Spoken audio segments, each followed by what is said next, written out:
Neuralink's recent showcase of their brain chip has made this new age of technology seem that much more real. In the oddly low-quality livestream, a man who is paralyzed from the neck down is able to control a computer cursor purely with his mind. Musk likens it to telepathy, but is it really the superpower he says it is? Or is it a marketing term to hide the true implications of what this technology could mean? If you've seen Black Mirror or even really thought about brain chips, you'll know there's some dark possibilities associated with the idea. But as we've seen recently, Neuralink and other brain chip companies have been quick to focus on the medical potential. It's obviously true that there's some amazing things this can do. Neuralink's latest livestream is proof of that. You can see the effect this technology is having in restoring the faculties and freedom that we take for granted, but that some people have lost. Playing chess, and so this is one of the things that y'all have enabled me to do, something that I wasn't able to really do much the last few years, especially not like this. I had to use like a mouse stick and stuff, but now it's all being done with my brain. If y'all can see the cursor moving around the screen, that's all me, y'all. It's pretty cool, huh? Actually, can you pause the song just for the audio coming through? But how does this even work? It sounds like something straight out of 1984. And medical things aside, how does a brain chip in your brain allow you to restore your mental faculties? Well, right now, these chips, which are around the size of a quarter, can only read information and transmit it to an outside source. After being surgically attached to the brain, the chip sensors detect neuron activity and translate it into a digital signal. This can then be sent to external devices, which is what's been happening in the livestream. We see Nolan, the man in the video, playing chess by using the experimental chip. As he imagines where the cursor should go next, it responds to his thoughts and moves across the screen. It's excellent progress considering the first human trials only started at the turn of the year, just a few months before the livestream. You can imagine the possibilities beyond this though, like controlling other devices like wheelchairs or anything else really, to walking again with prosthetics or even repairing the connection to people's own limbs. In fact, this is something we've already started to see from Swiss researchers that Musk has funded. In the middle of May of 2023, a neural chip implanted into a paralyzed man enabled him to walk again for the first time. One chip in his brain records the signals sent by motor neurons in his brain. This then links to a similar chip in his spine, which sends electrical signals to the nerves in his legs. Over a long period of training, Oskam, who was paralyzed for over a decade, can suddenly walk again. The results are absolutely miraculous and incredibly promising for the future. Larry's picking up well. For more than a decade, Gert-Jan Oskam has been trying to relearn to walk.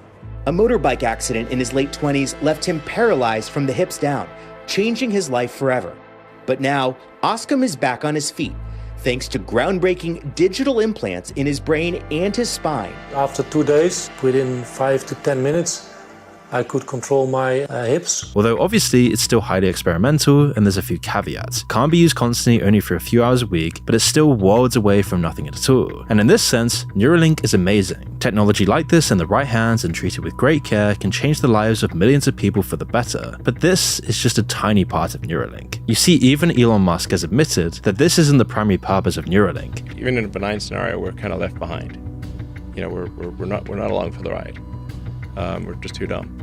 Right. So how do you go along for the ride? Yeah, it's like you can't beat him, join him. The real purpose, the true core fundamental reason, is for humanity's battle against AI. But of course, this isn't a very marketable idea. Telling people that they need to be plugged in to Elon Musk's brain chip to fight off AI just seems so ridiculous. And so right now, Neuralink and similar companies are focusing solely on medical research because this will be the only acceptable way they can make this technology mainstream in the first place. Because as the technology gets better, it'll see far more use to treat patients with nerve damage and other medical issues. But at some point, it'll pass the barrier from being a medical tool into a genuine consumer product, just like an iPhone. And you can be absolutely sure that that's what Elon Musk and others like him have in mind. They openly admit it. And we're already a cyborg to some degree, right? Because you've got your phone, you've got your laptop, glasses. You got your electronic devices. Yeah. You might expect it to not offer much to able-bodied individuals. Our hands and our senses are easily able to do all the things that we can imagine that these neural chips will help with. Right now, there seemingly isn't much point, or any need, to beam a news article or a TikTok video straight into your brain, especially if reading it is far easier and far more natural, let alone way less dystopian. In the same way, it seems like a hassle to get chipped and play computer chess with your mind when a mouse and keyboard can do the same job. Having a hole drilled into your head and a brain chip implanted there doesn't seem like the funnest idea, let alone by a private company looking to make a profit. And God knows how they'll try and monetize this. Adverts directly beamed into your brain, your innermost thoughts sent off and monitored by foreign governments. And this is why tech billionaires or investors are going all in on this technology, because once properly developed, it'll tear down the last barrier between the brain and the digital world. So let's go into this further through the lens of communication. Before telecommunications and all the innovations of the past few hundred years, you only really had two options for conveying complex information. Either you could say something to someone if they were close enough, or you could write them a letter. It could take weeks or even months for information to travel long distances. As time went on though, we slowly figured out faster and better methods, and that delay got cut down to almost nothing. Fast forward to today, and the internet means we can know about things happening across the world within literal seconds of them happening. In fact, the travel of information is so seamless and instant that we're assaulted with it at nearly every waking moment. So many of our experiences and the information we gain about the world is no longer from the actual world around us. Instead, it comes from this new digital dimension that we've been submerged in. It still isn't a perfect connection though, as Mark Zuckerberg has lamented in his appearance on Joe Rogan. I mean, it's great to be able to make phone calls and video calls and all that. I mean, if you can't be with someone today, it's nice to be able to see their face, but when you're on a video call, you don't actually feel like you're there with the person. Some people might say it's good to keep at least one foot in reality, but that's not the future being pushed by the people with real control over the world. They want a seamless connection so they can have more influence over people's lives, and therefore make way more money. The further we go into the digital realm, the more reliant we are on their products and inventions. Zuckerberg wants to make the illusion stronger and suck people in further through the use of virtual reality in the metaverse. The more immersive the experience, the more effective it is as a product, but Neuralink threatens to go one step further. Once they've solved the problem of giving information to the brain rather than just receiving it, that's the last hurdle to jump over. We'll be able to express our thoughts to other people and get theirs back within milliseconds. You would be able to communicate very quickly and with far more precision. Online content will get sent straight to your brain, and it will become like a sixth sense, enabling people to open up their minds and fully connect them to the digital world. This connection with the digital world isn't necessarily a good thing. If you thought people weren't really paying attention to the world around them before, this will be yet another step in that direction. At least today, there's still the barrier of taking your phone out of your pocket and everyone knows you're not listening. With the neural implants of the future, it would be pretty much impossible for internet addicts to resist being online 24/7. Apart from making people annoying to talk to though, this interconnection would only make the worst kinds of internet groupthink more common. It'll mean people are truly replacing their own thoughts with information given to them by the internet. Our brains naturally take the easy route whenever there's an option. It's an evolutionary adaptation designed to save calories and prevent us needlessly wasting energy. But just as it backfired in our modern world of junk food and cheap entertainment, it'll backfire again with neural implants. Easy access to junk food takes away the work you once needed to get that many calories, and it ends up eventually making the majority of people overweight and unhealthy. Around 50 years after the rise of fast food in the 70s, and the population is far weaker, more cancerous, less capable physically than they once were. And by doing the same to complex thought and cognitive skills, by giving people chips that do it for them, we risk the exact same problems. A world of people made dumber because machines do the thinking for them. Even if brain chips do make us smarter overall though, it won't even be close to an equal spread. This technology isn't going to turn people into supercomputers overnight, but it does have real potential to destabilize the playing field. You can imagine delegating parts of your thoughts to AI using these chips. You could use the chip to instantly work out how to split the check at a restaurant or recall specific details that you can't quite remember. Later down the line, you can imagine people storing their memories and things they want to remember digitally, then calling back to them later on using the implant. The International Monetary Fund has warned that 40% of all jobs around the world will be impacted by AI. It says the effect is even more pronounced in the developed world, where 60% of roles will be affected.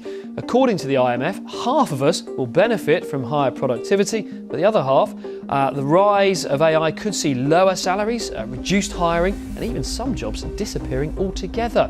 You can do a lot of this with your smartphone already, but as the technology progresses, it will give people who can afford it a leg up on everybody else, making their IQ be slightly higher at all times than the rest of the population, giving them a huge advantage advantage in almost every field you can think of, further isolating the elites from the rest. Because obviously, all the benefits of this technology won't go to the many, it will go to a very select few Silicon Valley titans who can afford it, allowing them to become symbiotic with AI, all whilst the rest of humanity suffers the consequences of the AI revolution. Even when it does eventually become accessible to the general population, those at the top will have been ahead for years. For the entirety of human history, the difference between the rich and the poor has been limited to external factors. Things like a better diet, education, and an easier, healthier lifestyle make a difference, but we're all still human. Given the most powerful people of all faster and more effective brains changes this dynamic forever. It'll make climbing up the ladder almost impossible because all the people above you are just inconceivably smarter, using a brain chip in their mind, allowing them to have access to tools you could only imagine. A lot of this still sounds okay when it's in the hands of responsible people working towards the good of humanity, but what about when that doesn't happen? Well, it's a sad fact that the world is sliding towards autocracy and dictatorship. As of 2022, over 70% of the world lives under some kind of dictatorship, a statistic that's still growing today. We're seeing this rampantly across the world, and even authoritarianism within the US itself. And as we've been warned by books like 1984, which we did a huge video on, which you can check out here, I explain that we're now seeing 1984 in our own world. Dictatorships are happy to exploit the tools of control that technologies give them, just like China or Russia's mass internet censorship, or their facial recognition cameras aimed at every street corner. As our lives get more and more intertwined with technology, the degree to which they can be controlled by outside forces only goes up. So what happens when we put technology straight into our brains? Well, there's a lot of disturbing possibilities. For centuries, authoritarian governments have dreamed of the ability to control the thoughts of their citizens. They could do it indirectly through propaganda, social pressure, and fear, but Neuralink and other technologies like it could make this a reality. Sure, we can only really read motor functions and basic commands that go up right now, but that's all gonna change very soon. To actually read our thoughts on a much deeper level, these chips and the computers they connect to need to be able to interpret what specific neurons firing in specific patterns actually mean. Even though we have around 100 billion neurons, this isn't as hard as it seems. Our current AI models, while limited in a bunch of ways, excel at sorting through and noticing patterns in massive databases. In fact, we already have AI models that can translate silent thoughts into words on a screen. Subjects wearing a special cap which monitors brain signals could see their thoughts expressed in front of them with up to 60% accuracy. They would read the sentence slightly and the AI could tell what the sentence was without any other input. Never mind reading people's texts and what they share with their phones, this technology could expand to actual mind reading in a few years rather than decades. These neuroscientists at the University of Texas in Austin say they've made a major breakthrough. They've figured out how to translate brain activity into words using artificial intelligence. And you can't expect dictators not to salivate over the idea of just this. It could give rise to the literal thought police, following up on tips given to them by their helpful AI watchdog reading people's brainwaves. If that's not a cyberpunk dystopia, I don't even know what is. Imagine a world where just thinking the wrong thing could get you jailed for hate speech. These are all problems for the future, but what about right now? We're already seeing some of the potential issues that these implants can create, even just as medical treatments. Retinal implants are similar to neural implants, but instead they act as a replacement for damaged optic nerves. It's an amazing technology which can give rudimentary sight to people that thought they had lost it forever. But some people who've had these implants had their sight cruelly taken away again. In one case, a woman received an optic implant to fix a genetic condition which made her blind, but 4 years later, it suddenly stopped working and shut down, plunging her back into darkness. The company who made the implant had completely stopped supporting it and weren't willing to help at all. Another company has recently taken up the technology again, so in this specific case, all hope wasn't completely lost. It won't be that way though all the time, and lingering questions about the difficulty of upgrade and the lifespans of implants still plague the industry today. And these are just some of the many problems that neural implants and this technology could bring to the world. But I don't want to go full on conspiracy mode, considering this technology's only just been tested out on humans. But we haven't even dipped into the problems with actual mind control, thought interference, and what it really means to be human. There's also other problems that we might not have any idea are on the horizon waiting for us. In our relatively free countries, we will be able to refuse the implant altogether. But how long can that last? We already saw the vaccine passports and how we were forced to have it by governments across the West. Especially for those of us who are unfortunate enough to live under real tyrants, that might not be the case. You might not have any choice but to have a government-mandated chip implanted into your skull.